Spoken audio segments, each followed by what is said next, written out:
Welcome to Politics Done Right. I am your host, Egberto Willies.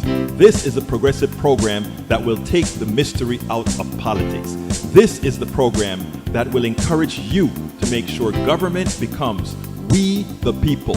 Whether you are liberal, progressive, conservative, or otherwise, you get to air your point of view.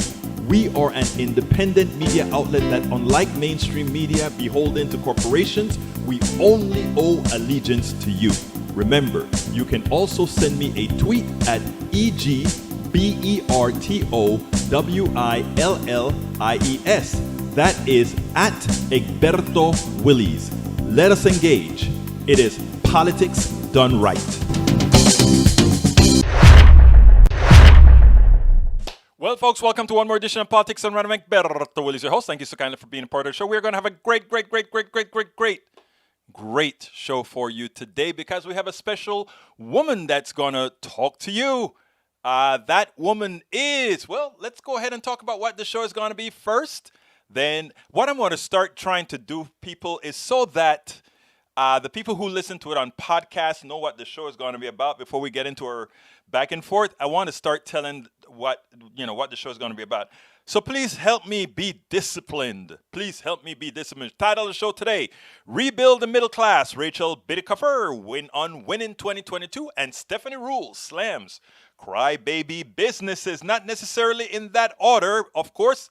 Again, it is time to rebuild the middle class. Dr. Rachel Bitecofer predicted 2018. She predicted 2020. And she is ready for 2022.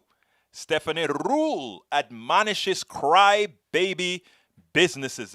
That is an important piece I want you to hear from Stephanie Ruhle.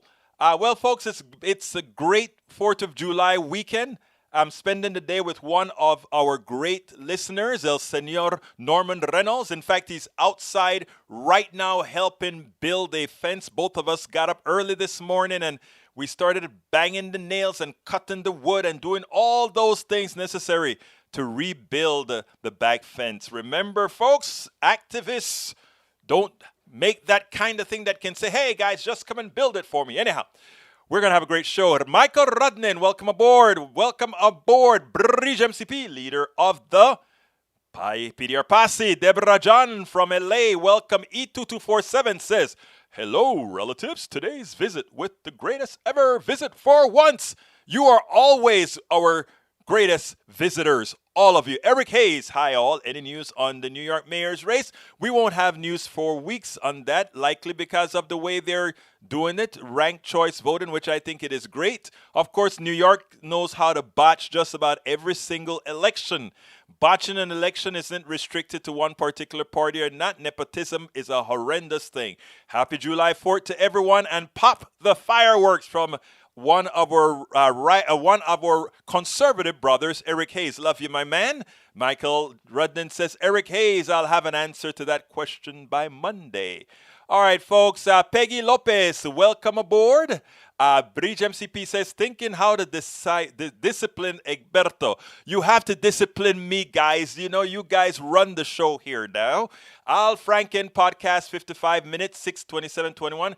George Packer on how it is so bad in America and how it could get slightly better. No paywall. Eric Hayes replying to Bridge MCP. Let's see what else. I want to read my brother. You almost said something that wasn't true. What did I almost say that wasn't true, brother? Let me know. Anyhow, DHS from Michael Rudnin. DHS Intel Bulletin warns of risk as attack anniversaries near it. The second time in 2 weeks that DHS has raised concerns about violence connected to conspiracy theories and domestic extremism. QAnon nutters believe Trump is coming back into office in August, and they're planning domestic terrorist violence to further that insane agenda. It is insane. A group of 130 nations has agreed to global minimum tax on corporations. Treasury Secretary Janet Yellen announced Thursday, part of a broader agreement to overall international tax rules. Yellen did not announce the actual rate at which the GMT would be set, but the Biden administration push at least 15%. I think it should be way more than that. If corporations can be people, they should pay what people pay. Hey, folks, this is not a well-known thing, and I want to back up into this a little bit. You are a human being. You have a social security number. You can be charged in court. All of that applies to you. Well, corporations are given that sort of a rule. They can't vote, however, but they are given that they are what we call an artificial entity. In America and in industrialized countries, they give corporations a soul. And what kind of soul do they give them? In effect, they're trying to abstract that corporate entity from a human being. So therefore, if a company commits a crime, it isn't the human beings within that company that are charged, but the company that is charged and then has to pay whatever restitution, etc., etc., etc. What that does allow, and nobody tells you this reality, what that does allow is for a corporation to benefit its shareholders, commit a crime to benefit those shareholders, and those shareholders, because they are abstracted from the corporation, because that corporation is its own living being, they go to jail. But of course you can't put a corporation in jail, so what that means is suing the corporation for all that it's worth, and if it's not worth anything, then the corporation just dissolves. Now here's the deal: after all those people have pilfered you through the corporations, when you sue the corporation, there's nothing for you to get. Let me tell you, a lot of people don't understand how business work. But business is designed for a select few to screw you.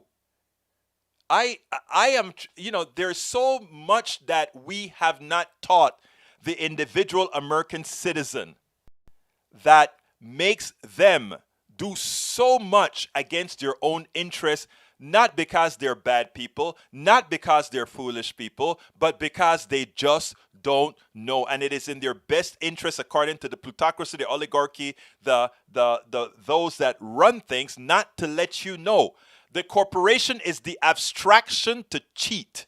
The corporation is the abstraction that allows others to enrich themselves from you, with you having no recourse other than suing a corporation that likely after it's been pilfered goes out of business. That's why Mitt Romney could go to Toys R Us, I think it was Mitt Romney who ran that fund that did that, extract all the wealth out of it by throwing debt on it, then going bankrupt. And those people who extracted all the wealth and turned it into debt, they go scot-free, and the employees get fired, their 401k gets pilfered, rich people get created, and everybody else loses.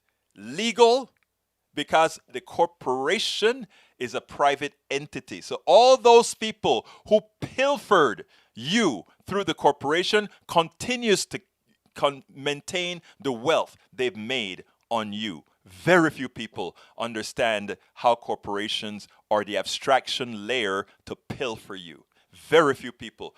And I was a board member of Move to Amend, that organization that says we need to pass a constitutional amendment that says corporations are not people.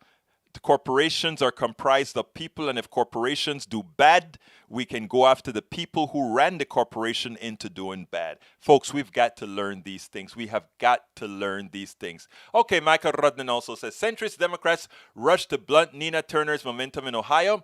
Progressives and neoliberal establishment Democrats have such different priorities. I often wonder why Democratic Party hasn't fractured in half. It needs, in the long run, it's going to have to do that. In the long run, it's going to have to fracture. Let me tell you something, folks. I've been trying to get Nina Turner on. I've interviewed Nina Turner 3 or 4 times. I don't know what's wrong with her media guy. I sent her a direct message and in Twitter, and she replied, and she said, Egberto, did you go to my press folk to talk to me?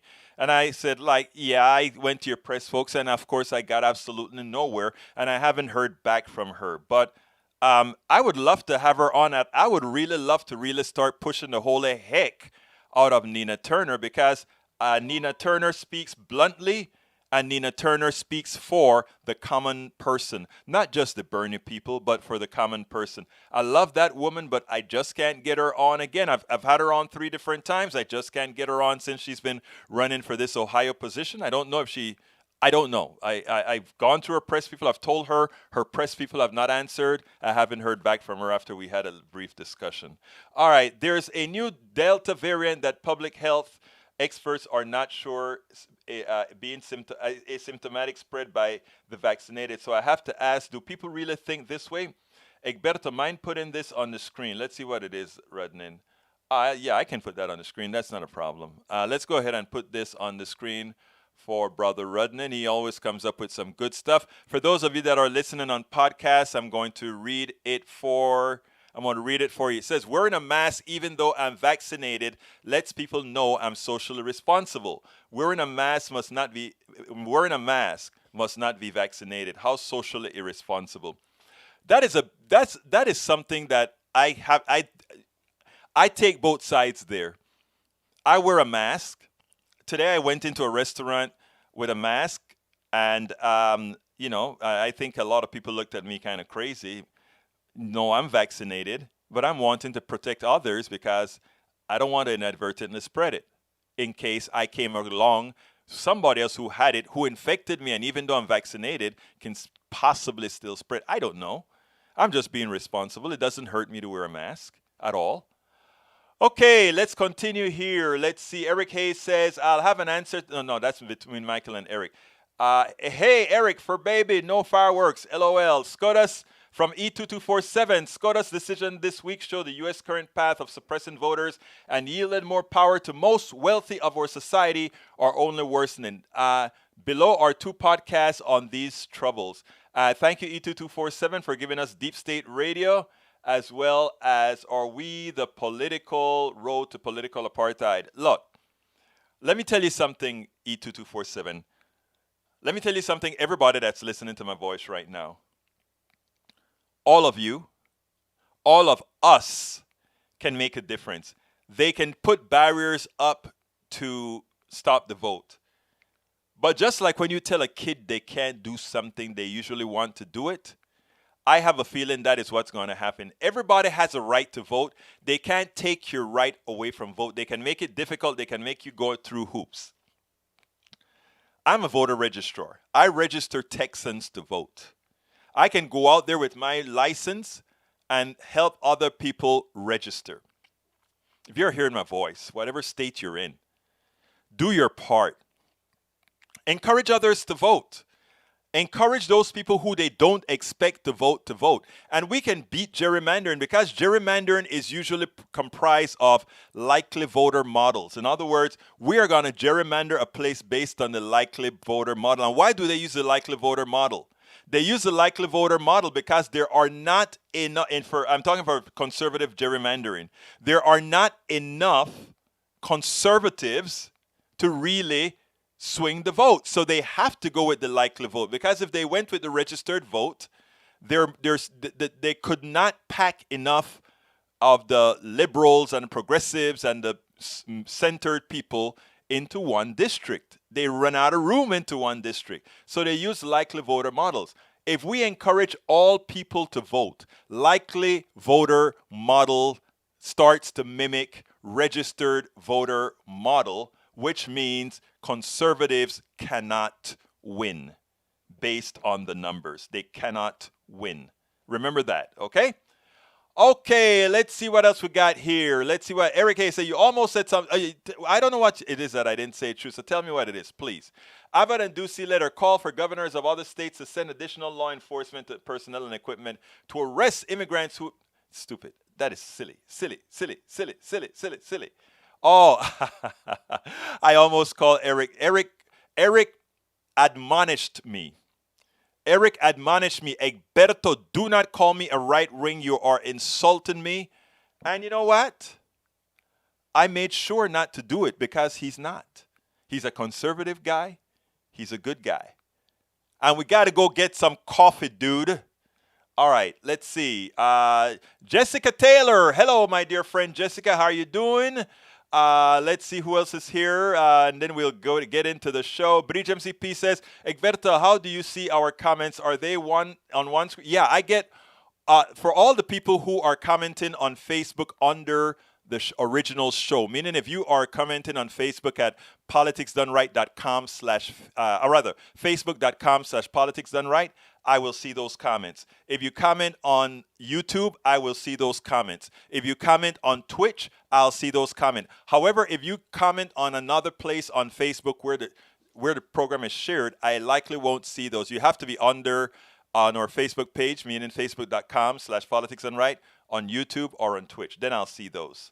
Okay, let's see. Jessica Taylor, let's see who else we got here. Para ver. Carl Cox says, mega corporations get away with everything. They screw the little guy in favor of the mega rich. Bankruptcy laws favor the mega rich as well as the corporations. Okay, how about Tina Turner? I love, not Tina Turner, it's Nina Turner. I love Nina Turner. Tom C says Tina Turner would be amazing. Yep. Okay, let's see what else we got here. Bear with me as I scroll down. Gerrymandering. If one party goes 2/3 majority, there's no way gerrymandering a victory for the minority side. Exactly. And that's what I was trying to allude to, Michael Rudnin. Gerrymandering can only work at a certain level. After it breaks, whenever the likely voter model starts to approach the registered voter model, because real conservatives does not make up a majority of the people, if that breaks down gerrymandering. It's a mathematical certainty. All right, Jessica Taylor says, we all just have to be proactive with our voting. I'm going to hound my friends and family to make sure they are on top of their voting statuses and procedures. Yeah, there's some instructions that I gave a few shows ago, and this is what I say. 6 months before the voting, make sure you're on the rolls. Generally, you can only vote if you are registered, I think, 30 plus 1 days before the election. So what I tell people is, go register to vote right now. As if you're hearing this today, register today. If you're hearing this tomorrow, register tomorrow. But after you've registered, every state generally has a website where you can check if you are registered to vote. Go ahead and check that site 2 months before it's time to vote, 6 weeks before it's time to vote, and each of those times, remember, register to vote. And a couple days before your 30 days to the election, check again to make sure there's no screw-ups, purges, or anything. That way you are ensured that you will be able to vote. All right, scrolling down. Greg Palace, here's another way to defeat the vote suppression. Become a citizen. There are 9.03 million legal permanent residents in the USA, 9 million green cards holders eligible to vote if they take citizenship. That is true. I tell you what, when my green card, as soon as I was eligible to vote, or rather eligible for my citizenship, I was first in line to get my citizenship because I always wanted to vote. Always wanted to vote. All right, let's go ahead and play our first interview, and that is with Rachel Bitecofer, and then we'll take it on the other side. Thank you guys for being here. Welcome to one more edition of Politics Done Right. I'm Egberto Willis, your host. Today we have a very special guest, Dr. Rachel Bitecofer. This is the woman. First of all, we call her an election analyst, a political scientist, but you know, she also calls herself a strategist and a badass girl, okay? And you know what? Just like she was badass in 2018, we expect her to be badass in 2022. Well, we hope so. Anyhow, welcome to Politics Done Right, Dr. Bitecofer. How are you doing today? I'm great. Thanks for having me, and I'm coming from the truck. Well, you know what? Excellent. No problem. We'll take it however we can get it. Now, let me tell you something. First of all, congratulations on that call in 2018. You were on point. A lot of people didn't believe what you were saying, but the numbers spoke to you, didn't it? They did. I mean, it's also because I spent the previous years of that doing my PhD studying this specific phenomena. And so I understood that, what's going on in a very complex and comprehensive way that only really expertise can allow. Now, let me ask you this. How do you bring the all the externalities into your calculation? Things like getting people fearful about the other, getting people fearful about economics. How do you account for those things when you're doing your modeling? Well, so accounting for them in a model is a totally kind of it's kind of a complex question, right? So in 2018, the model that I used to anticipate two things really, like number one, the size of the surge, which at the time when I released was really, there was earnest conversation about whether Democrats could flip 23 seats and take control of the House. And I was telling people, no, my model says we're going to see this big turnout, like coalitional turnout surge, which is independent leaners that vote Democrats and Democrats, and that it's going to happen in these particular demographic hotspots, right? Places that are urban or suburban, college educated, and or diverse. And so therefore, it wasn't so much that at the end of the day, before the election, people were all in agreement of a large wave. What really is great about my targeting model is that it understands the realignments that are going on in the electorate, anticipates them, and can tell you where they are. In terms of the actual formal like aspect of the model that measures what you asked about, which is this concept of negative partisanship, which is the fear and hate, but a lot of it is fear that people feel towards the other party. On the right, that stuff is very palatable. I mean, that's why they're willing to dismantle democracy. They've been plugged now for 10 years straight with this propaganda that tells them we're the ones destroying democracy. We stole elections, right? I mean, the rhetoric is very intense. And on our side, it was response to Donald Trump. There isn't no intensity to our rhetoric, so I know it had to be all natural. And as you pointed out, and I'm sure you'll ask in your follow-up, there are changes we need to make in our communication system while still honoring like the health of human psychology, but that will allow us to best defend this full frontal assault of democracy that we're now facing. That is prescient. Let me just ask you one thing about 2020. I was surprised about 2020. I wasn't as much surprised as the ballooning on the Democratic side as I was on the Republican side, because had we kept the Hillary Clinton levels, Donald Trump would have won in a landslide. But instead, we, in my opinion, overperformed. I don't know if that was an overperformance with your model or not. How did your model see 2020 compared to 2018, and the performance on both sides? So I put out a forecast. I mean, the first time I talked about the forecast was in January of 2019 in a New York Times op-ed called Why Trump Will Lose in 2020, right? Mm-hmm. And what that was talking about was, look, I had written a book on 2016. I'm not well known, and I'm still not well known, and I'm locked out of the circle of election Twitter because I'm a woman. Right. So like people didn't see what I was talking about, but what I was telling people in that New York Times, and then in the model I debuted a few months later that formalized that forecast, is that in the Midwest, like Trump won in basically an accident. Right? I mean, it really took a configuration of different things to come together. Most important, it took progressives who had been inspired by Bernie Sanders and comfortable after 8 years of Obama not feeling a threat to cast protest ballots. I mean, in Wisconsin, it was 6% of the electorate that protested. Okay, so Trump was a plurality president, not just in the terms of the Electoral College national popular vote. He was literally plurality because he would win Michigan, Pennsylvania, Wisconsin, North Carolina, Florida, all of these states by margins that were so narrow they could have been offset by less protest balloting alone, right? And in addition to that, you had a lag in turnout of key groups, especially African Americans, college students, young millennials, and at that time, the front end of the Zoomer generation. Those are things that caught us by surprise and I knew would not be aspects of 2020. So therefore, I was able to really quite accurately tell us not only that Trump would lose, but how specifically he would lose, not just with the three bellwether blue wall states, but also how they would change due to this turnout, and also white college educated voters moving away from the GOP. Okay.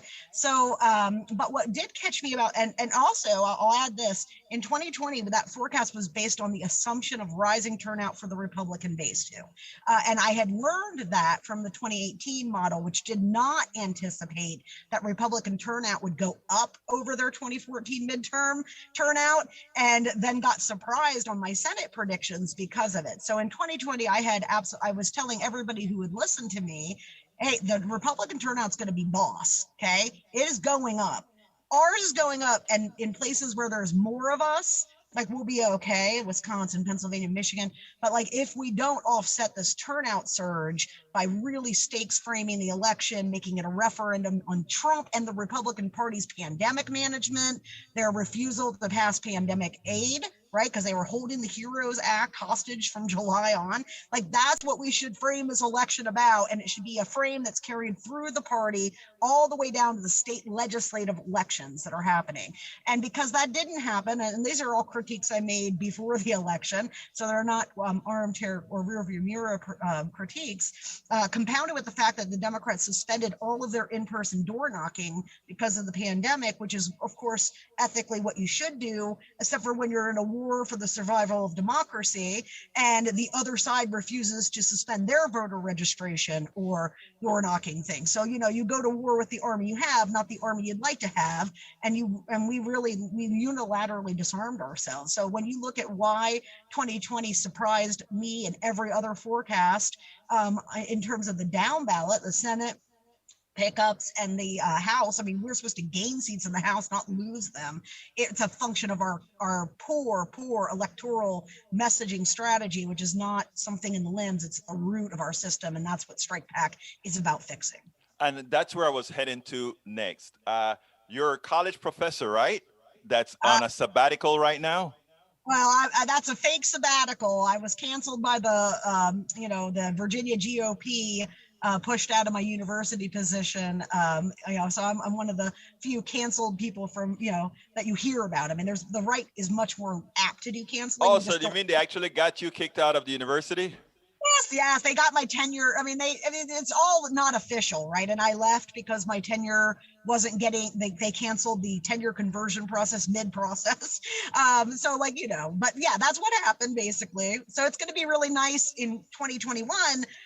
In Virginia, it's we have this new governing trifecta, and the Democrats passed some campaign finance laws here. One of them requires the face of the person who runs the organization that paid for the ad to show up at the end of every Virginia ad and says Strike Pack sponsored this ad. So they're going to be looking at this mug, dude. So send me money because I want to make them eat it, dude. And you know what?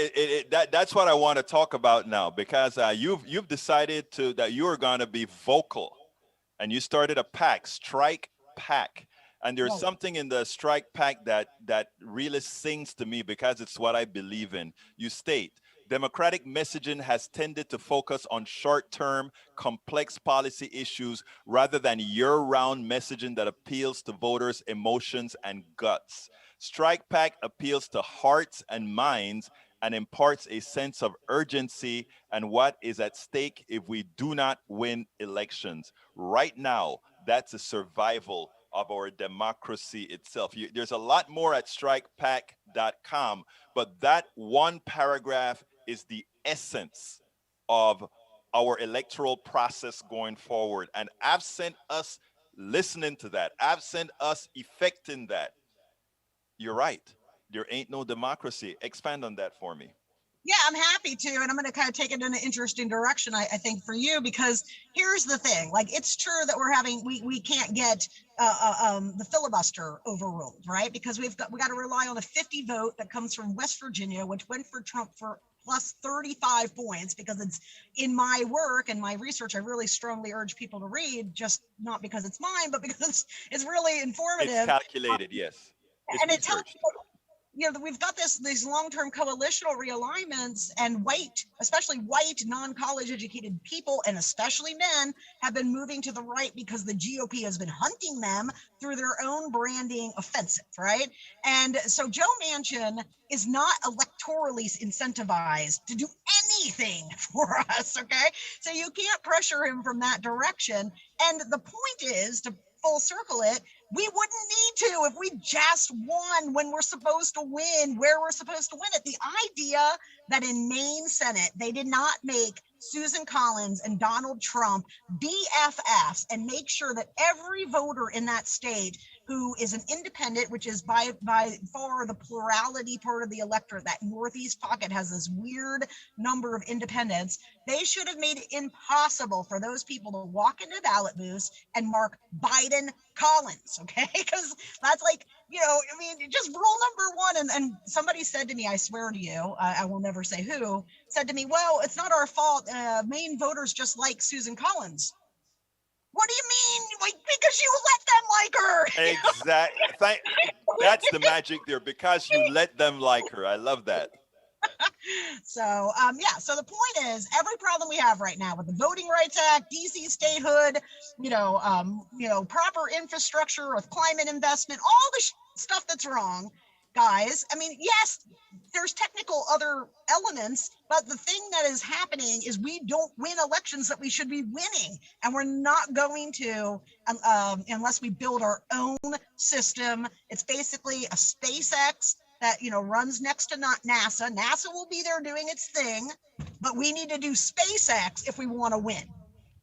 Absolutely. So now, let me ask you now. First of all, what can people do to help your new project? Because before I ask you the next question, I want folks to understand that enough. There are not enough think tanks and packs out there that are just sticking to that message as you are with Strike Pack. I hear too much flubbering. I hear too much meandering, not enough to the throat. Talk about it. I mean, there are a couple of places that are doing advertising that's more in the spirit of what I recommend, but there is literally no other place where this strategy is being, amassed and put into place, and people can see kind of elements of it if they go onto our YouTube. They'll see many sample ads. Each ad is performing a strategic change for the party in its own right. And what I will tell people is there's never been a super PAC built by a former political scientist who didn't even finish her degree into 2015. I don't come from money. I don't come from a rich network, although my forecasting work has given me a pretty good media format. I'm not from the electioneering world, right? So this super PAC really is a labor of love. The team that's been working with me have been working predominantly for free. I'm barely paid enough to keep my bills paid. And it's because we know and we understand that with democracy on the line in these next ballots, 2021 in Virginia and now California, because they're hunting Gavin Newsom, and then 2022 everywhere, like this is the line. There is no other second option after 2022. And we cannot rely on a party that failed to fix anything after 2016 in terms of its messaging and strategic electioneering approach. We cannot do that. So we need to just make sure our own insurance policy. Your work speak for itself. Your success in forecasting against all the big dudes or the good old boys over the years speak for itself. And I mean, like in the last book that I wrote, I said America is not a meritocracy, because had it been a meritocracy, those with the chops would have frayed to the top. So often we don't see that. Anyhow, before we close here, I usually ask this last question: what would you have liked me to ask you that I hadn't? I think you've done a pretty excellent job talking about how critical and how different this organization is, right? It is, to me, like the wingman that we must have. And to be honest with you, if like my goal was to just get on radio programs and have people know who Rachel Bitecofer is and tell me I'm smart all the time, I'd be well on my way, okay? But that's not my goal. My goal is to win stuff, everything that we can possibly win. And unfortunately, guys, I mean, it costs $15,000 just to incorporate a super PAC, right? So it's not cheap. If we want to defend democracy, we need to line up everybody and make some sacrifice. And that's just the cold, hard truth of it, because I don't want to make ads on Twitter that people like. I want to run them in a very sophisticated, digitally targeted, a micro target plan that no one has ever deployed before. And I need a lot of money to do it. Dr. Rachel Bitecofer, it's been my pleasure to have you on Politics Done Right. Please keep up the good work. We need this kind of work more so than ever. Thank you so kindly for having been on Politics Done Right. Let me just say one more thing. If you have no money to donate, which is totally fine, you talking about Strike Pack, tweeting about us on your social networks, telling your friends, your allies, other people that you know are terrified, all of that is just as critical as dollar donations. Thank you so kindly, Doctor. Thank you so much. So, folks, when you look, we have to try to tell folks that the other side invests a hell of a lot into lying to you. The other side invests a lot into cheating you, into taking away your worth, taking away your money, taking away. I mean, because it is just that their way of being, and this is not me trying to be critical. That's just what they do. There's a pathology there. And all the people on the right or the conservatives, that's not who they really are. But again, indoctrination and lies can metastasize just about anywhere. We need to increase the voice of people like Rachel Bitecofer. So when she asks you to go to her strike pack, please go to her strike pack and help that out as well. She's doing damn good work. In her case, knowing the data, understanding how people minds have been made up and how they vote based on how they've been indoctrinated, she can make a difference. So please go to her strike pack if you have the wherewithal and give her a helping hand to allow us to win for America. It's not winning for us individually. It is winning for America. And by the way, she didn't ask me to do this. I seeked her out because I saw her on, I think it was on CNN. She was talking about the election. I think it was election 2022. And I said, you know, I remember how good she was in 2018 and 2020. I want to talk to her. So I contacted her and said, hey, can we talk? And she said, oh, sure, let's talk. And then, you know, I hadn't, to truth, I hadn't known that she had Strike Pack. I think it's called Strike Pack. Didn't know that she had Strike Pack. And when I found out that she had Strike Pack, it's like, I'm going to also put that in my newsletter. We need people to start supporting organizations like what she's working on because it is so important. If we want to get our message out, if we want to ensure that we ultimately, and you know, I'm not talking about winning for the sake of winning.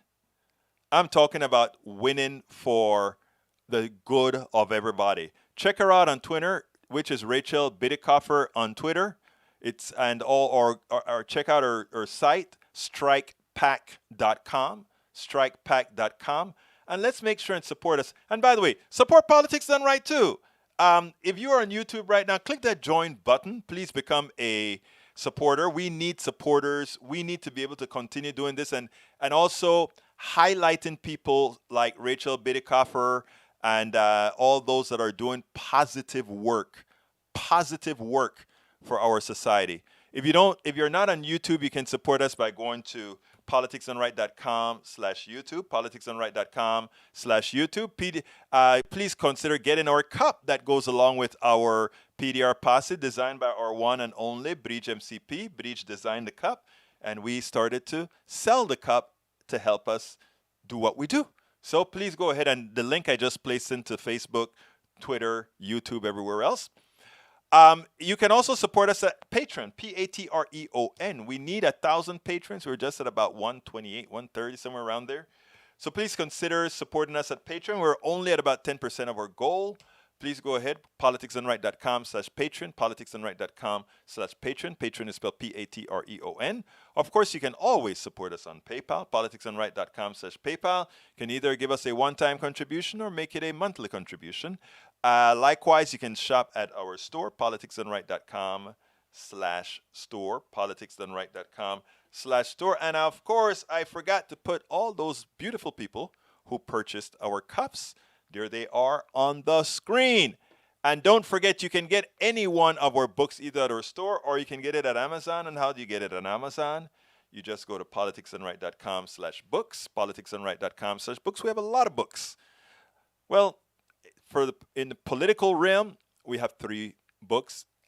Each one complement the other. So consider getting our books, please. It's worth it. How to talk to your right-wing relatives, friends, and neighbors Remember, for us to win this thing, it's not just progressives or just centrists. It has to be all of us. So you have to understand how to talk to everybody. I try to help with that in how to talk to your right wing relatives, friends, and neighbor. My first book was As I See It, Class Warfare, the only resort to right wing doom. An easy to understand way to understand our economy and make you really understand what it's all about. Please consider doing that. It really, really, really helps. And the last book is one that I just came out with, which is How to Make America Utopia. Take away the economy from those who rigged it. And we continue talking about those things. Peggy Lopez said, I just ordered a pink sweatshirt for next fall and winter to keep warm during the balloon business at the local farmer. Pink Petals Balloon. Thank you so kindly for supporting us, Peggy Lopez. Love you, love you, love you all. Okay, you know, a lot of small businesses complain about, oh, if the minimum wage goes up, they can't afford to pay their people, or they're complaining that the government is giving too many people too much money. Through that extra $300 that's due to expire in September, stop giving it to those people because we need those people to come and work for us. And if you are giving them what's equivalent to a minimum living wage, we can't afford them. We can't afford them to work for less than minimum wage. And you have to ask yourself, is that fair? Is that fair? It's not fair, of course. And, you know, Stephanie Ruhle said something that you've heard me say several times. And let me give a good example using myself as an example. I had a software company, and one of the reasons, and it was a very successful software company. Boeing used my stuff. NASA, everybody uses my stuff. But I told you guys a story of the reason why I went into activism. It was my passion. It was something that I wanted to do. It was altruistic, but not completely altruistic. At the time, my website could take care of me after I got rid of all my expenses. Of course, when Facebook and YouTube cut the advertising by 90%, we lost 90% of our income. Henceforth, we started doing things like how we try to raise money now via our subscriptions to YouTube and subscriptions to Patreon. But people always ask things like, why don't you hire somebody to do X, Y, and Z for you or whatever? And the reason why is I preach all of the times living wage, minimum wage, and most jobs shouldn't even be minimum wage. And right now, I can't afford to pay somebody for the level of work that I want them to earn. There are a lot of people say, I want to volunteer, and I do take some volunteering. I mean, a lot of people volunteer. We've had Bridge MCP volunteer. She designed the cups for nothing. She helps out by answering stuff in the room, all that kind of stuff. She volunteers to do that. Norman is helping me fix a fence right now that is completely out of whack. He's also did the voiceover for one of my books. We have a lot of supporters here. Roberto Lewis has purchased everything, not because he needed it, just because he wanted to show support for politics done right.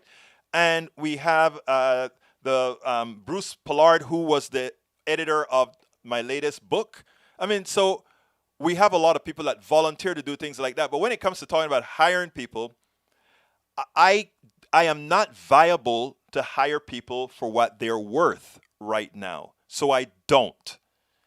It's irresponsible for me to ask somebody to do a job that they can go out, that they should be able to go out there and make several $1,000s doing, and say, okay, I'll give you $15 an hour or even $12 an hour because you're looking for a job. I think it is unethical. I think it is immoral. So I work my 16 hours a day, 7 days a week, because until I can break that cycle, I don't have a viable business to be able to hire others. But a lot of small businesses don't think that way. They think that what they ought to do is they have to live good. They'll make most of the money and then give the pittance to those who work for them, those who are doing very important work. It is immoral. And that's why I don't do it. There are a lot of, a couple of college folks says, I'll come and do this for you. I can't get a job elsewhere right now. I'll do it for you. Just give me $12. No, it's not that. I'll rather donate some money to you, and then later on you may surprise me and do something for me. But not that I'm giving you a payment for that. That's not a viable business. Now listen to Stephanie Ruhle. I think it is wonderful because what Stephanie Ruhle says is what every small business must learn. Not because you have a business mean you are entitled to employees working as your slaves. And I say it that way because that if you want to pay somebody for what they're worth and you're not willing to do so, there is a problem. Check out Stephanie Ruhle. Some powerful words there from the president, saying that America is born out of an idea and thanking those who made the choice to come to this country, enriching it. I do want to go back to our panel that has been patiently waiting for us and bring back in Stephanie Ruhle. Stephanie, you did hear the president there talk a little bit about the road to economic recovery, build back better, his phrase, obviously, from the campaign trail, talking about the importance of immigration. But I do want to play for you something he said earlier today when he was talking about one of the key impacts the pandemic has had on the economy. Take a listen to this. Instead of workers competing with each other for jobs that are scarce, employers are competing with each other to attract workers. That kind of competition in the market doesn't just give workers more ability to earn higher wages, it also gives them the power to demand to be treated with dignity and respect in the workplace. More jobs, better wages. That's a good combination. So the president, Stephanie, called this flipping the script. What does this dynamic mean for the economy in the long term? Listen, the president isn't wrong. For years and years, workers have not had any power. Employers had all the power. Now that's switching. And while we do hear from lots of businesses that say, I can't afford to pay my workers more, let's be honest, Eamon, if your business model is such that you cannot pay your employees a living wage, then newsflash, it is not a valued, functioning business model, and it's time to change that. And especially as you look at Fortune 500 companies, big businesses, they've had an extraordinary year. Look at the stock market. The gains shouldn't only be gotten by executives and shareholders. It's time to actually give back to workers.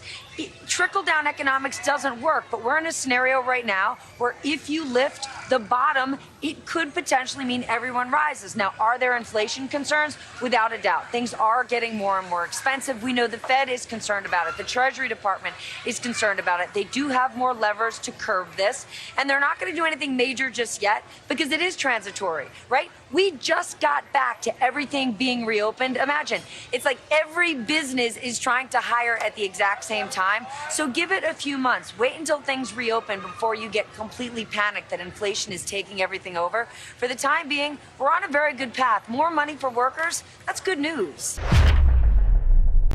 She's absolutely right. I mean, if you have a business and you expect for your business to survive because you can take advantage of somebody else, you have not got a viable business. Work it yourself. Work it yourself until you are able to pay somebody else what it's worth to help you. Breach MCP says my house sale fell through. Going to Texas to live with Egberto and help his show. Hey, hey, hey. You know I love you, Breach, and you are adorable and one of our most ardent supporters. You are always welcome, my dear, beautiful lady. But let me tell you something better. This is a seller's market, Breach. This is a seller's market, not because one home sale fell through means anything, because, like I said, it is a seller's market. If I had somewhere else to live, I would sell this baby. And actually, the only reason I'm staying in this house is my wife would kill me. The kind of life that I want to live is to get, in fact, I'm going to do a GoFundMe in a year or two for this. I want to get a van that says politics done right on it, and then the bottom line is going to be it's going to have my 3 books on it because it's the growth, how to as I see it, it's worth it, and how to make America utopia, and go around into Appalachia, go into places nobody expect to see somebody looking like me, giving that big hug, and saying, hey guys, we need to change this country from the bottom up. we are the ones in power. Now let's go back to talk a little bit about this market that everybody's talking about. Look, Biden is right. It's not that we don't have employees. It's employees are starting to exert their pressure, right? Employees are starting to say, I rather starve than work and starve. Hear that out. I rather just starve than work and starve, because that is a kind of economy that we're in right now. Okay, that is what we're in right now. So it's not that the employees have gained any new power. It's that they have gained new insight. They have gained new enlightenment. And if they remember, the economy is not a complete scientific thing. An economy is based on emotions. An economy is based on math. An economy is based on the conglomeration of things that are exact, meaning math, and also things that are unexact, meaning emotions. In other words, if I feel good and I want to buy a whole lot of sweet stuff, then sweet industries are going to do fine. That's not as economic certainty. That's just a you know what. So I'm glad that I'm glad that employees or would-be employees are starting to say you can't make it without us. So if you want us, pay us more, and then we'll work for you. And if you can't afford to pay us more, you work harder to get your business afloat. It is that simple. It is that simple. Anyway, let's see what else people are saying here. Let's see. Brisa, yes, true. Inspection was good. Shook hands and then bam. Not to worry. That happens all the time. Egberto, live out of your car first, then get a van, man. Live out of the car. Look, I would do it. My wife wouldn't. I don't even think I could get my wife to live in an RV for 9 months in a year, because my goal is this. I'd like to go 9 months driving around in a van or RV, or actually a nice, as one of those in between, right? Go around the country just talking a positive message of unity. And I want to go to places where I'm not singing to the choir. I want to go to places where people are going to call me all kinds of names until I sit back and let them come and talk to me. And by the end of the day, they're like, oh, damn, you mean, I've seen that happen. Like I've told you guys about being in the middle of Tea Party Alley and leaving there as friends with folks, all that good stuff. I like doing that, right? Because that is how we change. So I want to do that like 9 months a year and then go to Panama, get me a little place in Panama, up in Boquete or the mountains in Panama where it's cooler, and chill out for 3 months. I don't know, I don't know. I'll let you know when I start the GoFundMe for the van. What I want to do is I want to map it out perfectly. I want to make sure that my daughter is completely recovered from her stroke and is doing in her medical career just fine. I want to make sure that, that all is well.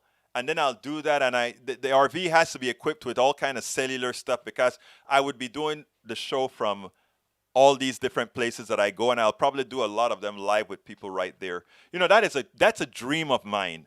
A step that says the way that we're going to unite a country is actually doing it for real, not just talking about it, but doing it and not talking to the choir. That kind of stuff is what I want to do. And you're going to always have your naysayers, but who cares, right? Who cares? Who cares? Who cares? It's always moving forward.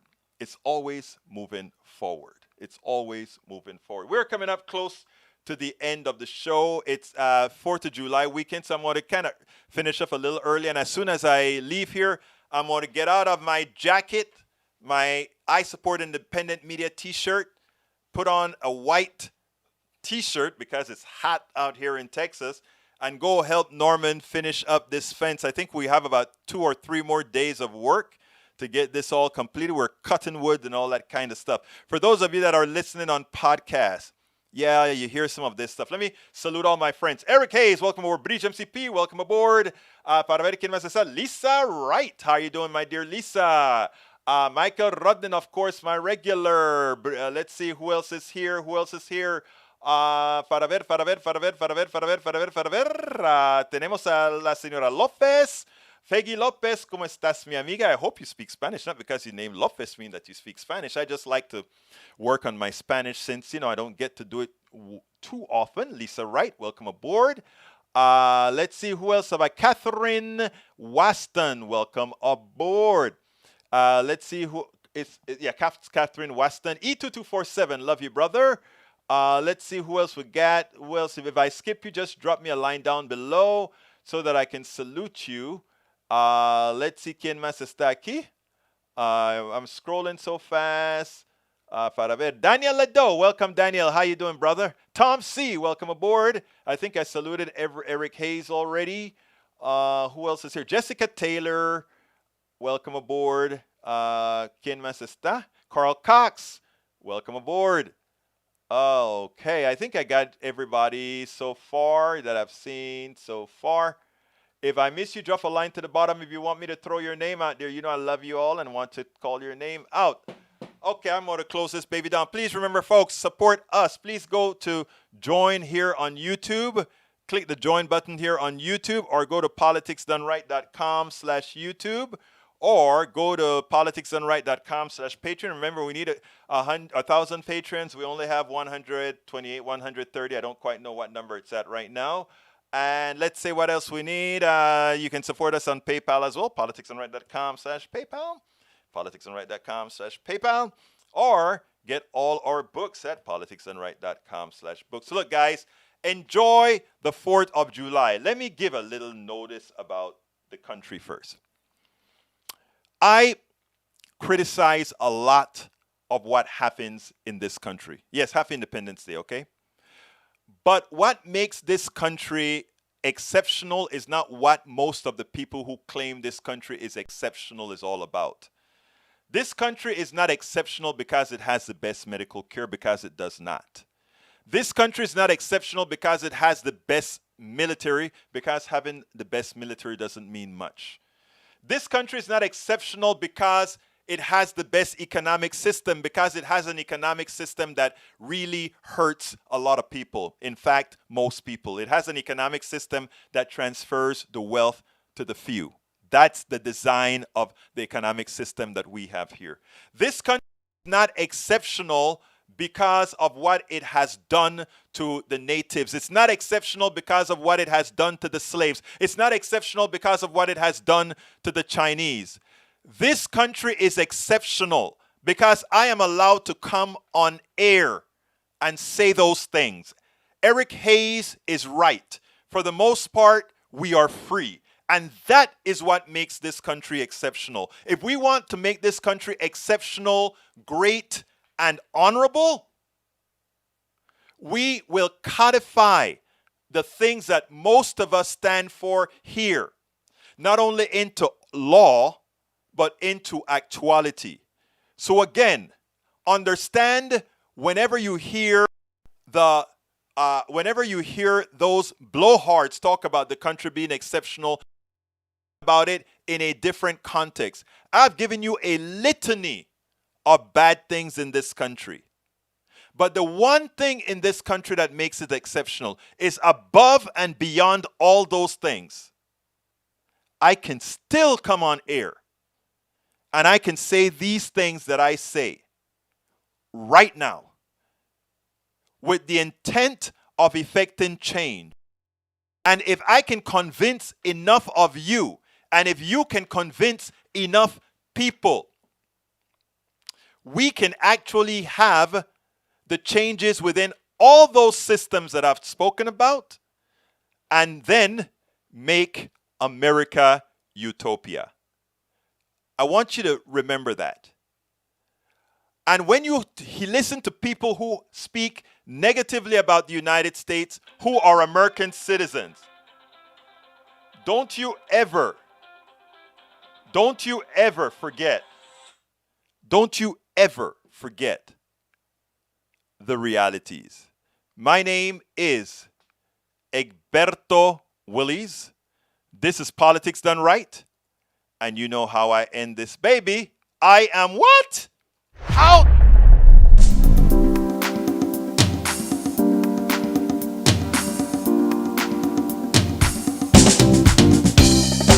Welcome to Politics Done Right. I am your host, Egberto Willies. This is a progressive program that will take the mystery out of politics. This is the program that will encourage you to make sure government becomes we the people. Whether you are liberal, progressive, conservative, or otherwise, you get to air your point of view. We are an independent media outlet that, unlike mainstream media beholden to corporations, we only owe allegiance to you. Remember, you can also send me a tweet at EGBERTOWILLIES. That is at Egberto Willies. Let us engage. It is Politics Done Right.